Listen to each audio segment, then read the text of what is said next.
All right, guys. So, how I view health and fitness life post recovery.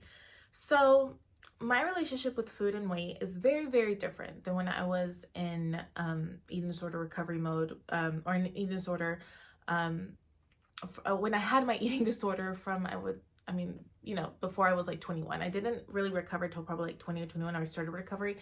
But how my relationship is with health and fitness, I have to be very careful with how I word this because I know when I was in eating disorder mode and my eating disorder time, I would trick myself thinking that I was recovered when I wasn't, and then I would embark on my health and fitness journey. But I was still very much fresh out of an eating disorder, and the eating disorder was working very much overtime, and I kind of got triggered back into my eating disorder. So, long story short, how I approach how I approach fitness and health now today, I approach it for the well-being of my body. I approach it because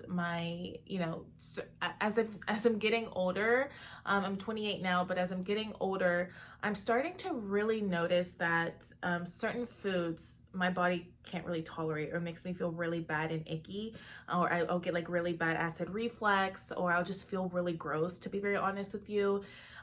Because I work remote and I work from home, I have to know, I have to move my body, and my body needs to, like, this is all coming intuitively from within me. It's not, oh, okay, well, I have to lose X pounds by summer and this, that, the other. I intuitively, when I started this journey, I was tired, especially working remote with the whole pandemic happened.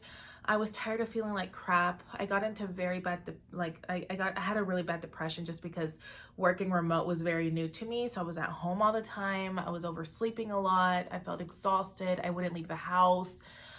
So I had to really get into a habit and routine and change up my diet to more nutrient dense or healthier foods. I had to do more exercise and go embark on that journey again, because I spent a few years like not exercising at all, or I would do like light walks or something like that. But it was really, it was the pandemic really took a toll on my mental health, and it was just a really dark time, if I'm being honest with you. So it just intuitively, I felt this pull to start, cooking more and to start saving more money as well, which resulted to me cooking more at home, to start exercising more. And, it was very beneficial. I don't know what the heck is on here. I really needed that to kind of level myself out and to find that balance. So with that being said, it all came intuitively. And yes, as a result, a byproduct of that was I did lose some weight. But I kind of want to share with you that even though in the back of my mind, I saw that as maybe that it could be a good thing that I lose weight. The benefits I got from my mindset, from my physical, just stamina, everything like that, and I was more focused. And it wasn't more so like I have to work out because I have to lose weight and I have a certain goal that I have to hit. It was more so because I just need to make sure that I'm moving my body, because if not, I will feel like crap. And it is, and I'm just trying to be very careful, because if you are in full eating disorder mode right now, please be careful. Don't lie to yourself.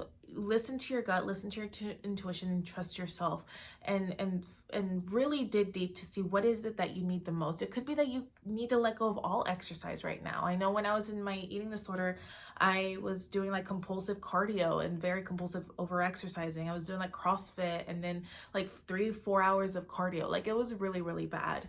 Now how I approach fitness and health is just like, I need it for my mental health. I need it to feel better, to feel good. I feel overall better and feel good about myself when I eat well, and when I eat well, and when I exercise.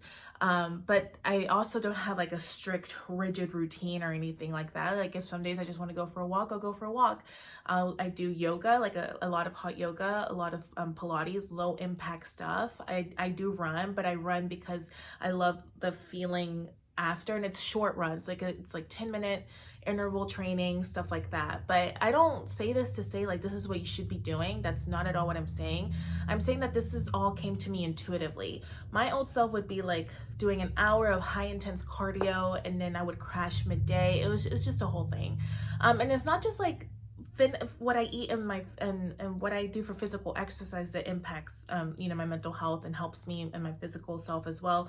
But it's also just my sleep. When I tend to function better when I get a good sleep, like 7 hours, and then I wake up early, I just feel more productive. And then when I consume positive informational podcasts or media or anything like that, books, anything like that.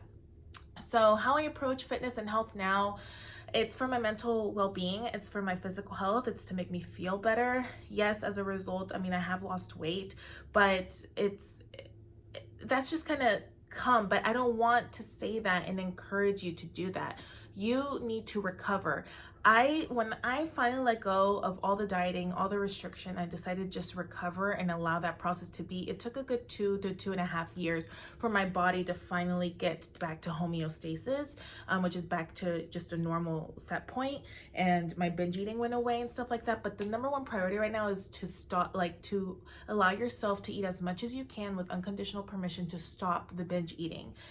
Because I think once you're able to get to that point and you do that, as you live your life as much as you can, you allow that recovery to happen in the background, you'll get to a point where you'll be able to look at fitness and health in a different perspective. But right now, the top priority is to stop the eating disorder the eating disorder behavior, and to allow yourself to fully recover, no matter how long it takes, and to not focus so much on fitness and health, but instead on your well-being and whatever that means for you.